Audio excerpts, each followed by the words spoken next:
Prime Minister has taken on the role of moderator in the US-China trade war, urging Beijing to take every opportunity to settle the disagreement.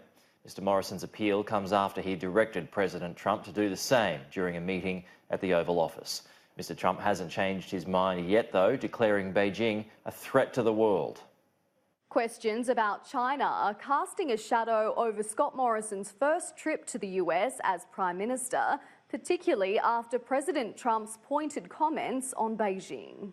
Obviously, China is a threat to the world in a sense because they're building a military faster than anybody. Labor seized on the remarks, claiming the Prime Minister should have expected the US leader would take a hard line against China during the visit, arguing it's doing nothing to help improve Australia's relations with Beijing. Look, I think it's a very awkward moment. Won't be an insignificant moment in Australian political history.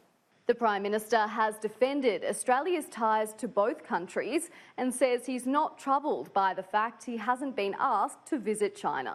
Well, of course we would go if there was an invitation to attend, but it's not something that is overly vexing us. Why would Beijing have extended an invitation to an Australian Prime Minister over the last 2 or 3 years when our language and rhetoric towards China has been so bad? Labor has also raised concerns about Australia potentially increasing its commitment to the Strait of Hormuz if the conflict between the US and Iran escalates. But government frontbenchers insist freedom of navigation remains Australia's focus and the coalition doesn't feel pressured to do more.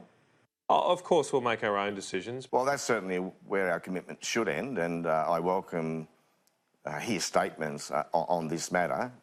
What we don't know, David, is what was said on all of these matters behind the scenes. Dubbed the man of titanium by President Trump during their Oval Office talks, the PM might find his new nickname sticks when he returns from the US. I think some of our colleagues, when the Prime Minister gets back home, might give him a bit of ribbing about being the titanium man, the man of titanium. Eliza Edwards, Sky News, Canberra.